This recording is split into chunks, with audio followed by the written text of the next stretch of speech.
So for the second half, we're talking about your and your, Y-O-U-R and Y-O-U apostrophe R-E. Y-O-U-R is a possessive pronoun. So we also say that this could be an adjective. But it's a possessive pronoun, and it's, because it's possessive, remember when we wore the Burger King hats? And we went around the room saying things we own.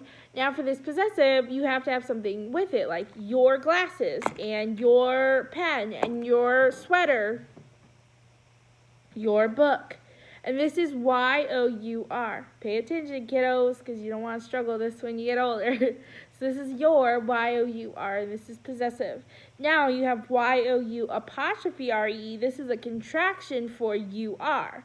Listen. You don't use an apostrophe your pen because you are not a pen. If you used an apostrophe for your glasses, you would have you are glasses. You are not glasses. Okay? Your, Y-O-U-R. You don't use your Y-O-U apostrophe R-E sweater because that's saying you are a sweater. You are not a sweater. Okay? If I say I like your eyes. If I like your eyes, it is Y-O-U-R. You are not eyes. Okay, so your is a possessive pronoun, and your, Y-O-U apostrophe R-E, is a contraction for you are. So listen to this sentence. Where is your book? Which spelling will we do? It would be Y-O-U-R, because it wouldn't be apostrophe because you are not a book.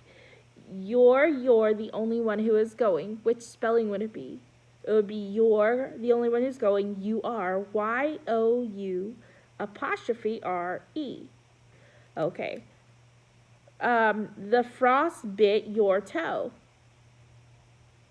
Y-O-U-R. You are not a toe. I'm sorry. So it's Y-O-U-R. Now, in the blank, look at page 247. Think A, write your or your the blank. Is that your grandmother in that photograph? Are you a grandma? No, you're not. So it's Y-O-U-R, possessive. Number 2, you're the one who has the key, aren't you? You are the one that has the key. Capital Y-O-U apostrophe R-E. Your new car is very nice. Capital Y-O-U-R. You're possessing something, and you are not a car. So no apostrophe. If you're going with us, you had better hurry.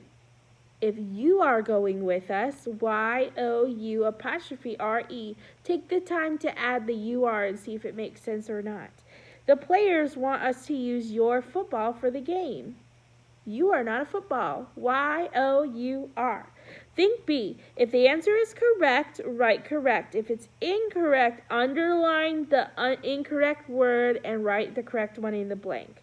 Mother said, when your homework is completed, you may read your library book. Okay. According to this, it says, Mother said, when your homework is completed, you may read your library book. It is incorrect. You should underline the first your right before homework because you are not homework, and spell Y-O-U-R in the blank. The next your library book was correct. Number 2, your ability to kick the soccer ball has improved. It is incorrect. It's not your ability, so it's your, Y-O-U-R. Number 3, did your cat have kittens last night? You are not a cat, so correct. It is correct. Number 4, I noticed that your shoe is untied. Let's read what it says. It says, I noticed that your shoe isn't untied. You are not a shoe. Your, Y-O-U-R. Number 5, you're keeping your desk in good order this year. It should be, you are keeping your desk in order this year. Capital Y, underline the first your, capital Y-O-U apostrophe R-E. Number 6, the teacher explained to the class, you're going to work on your state notebooks for 30 minutes. Let's read it. This teacher explained to the class, you are going to work on your state notebooks. That is correct. That is correct. Number 7, our school day should also include being friendly to other students. It's Y-O-U-R. Well, capital because it's at the beginning of the sentence. Number 8, you're failing to bring down the 0 in the division problem. No, it should be you are failing to bring the 0. So underline that your, and it's capital Y-O-U apostrophe R-E. So check those. The contraction it's and your, it should be it is and you are to make sense. Now it says in the next one, write 8 sentences on notebook paper using your, its, and its. You could say those out loud, just make sure that you are saying the correct ones. Go to page 248. This is your homework. Write the correct form of lie, lay, sit, or set in the blanks. So for number 1, mother has blank the baby down for his nap.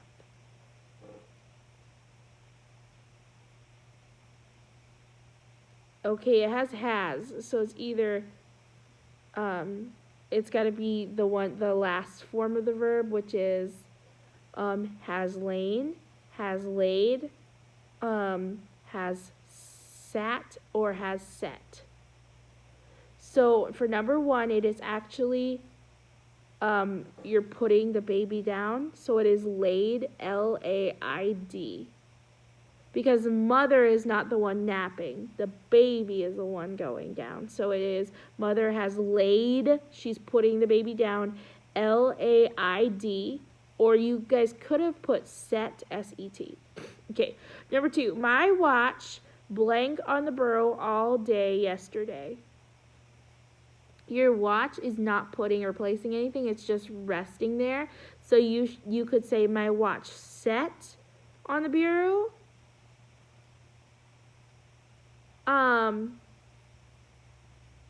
I'm sorry, I messed that up.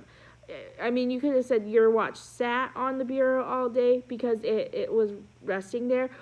Or you could say your watch lay on the bureau. And I prefer you to use lay, L-A-Y.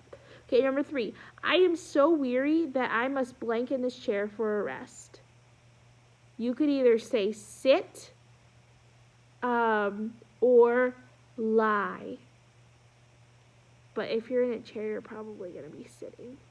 Okay, number 4. Why have you blank here so long?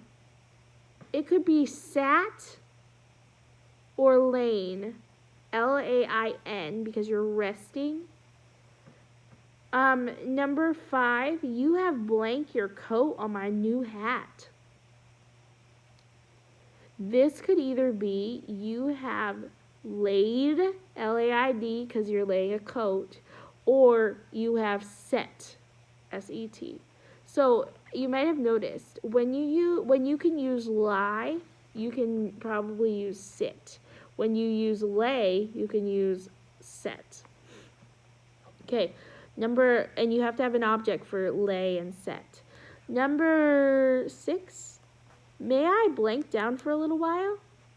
You could say, may I sit down for a little while, or you could, because that's resting, or you could also say, may I lie down for a little while, L-I-E. You may blank here to wait for the doctor.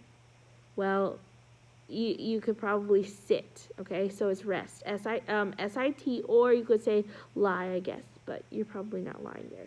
Number 8, he always blanks his books, so you're putting books down, so it's either you could say he always lays his books, L-A-Y-S, or you could say sets, S-E-T-S, his books just where he shouldn't lay them, L-A-Y, or S-E-T for set.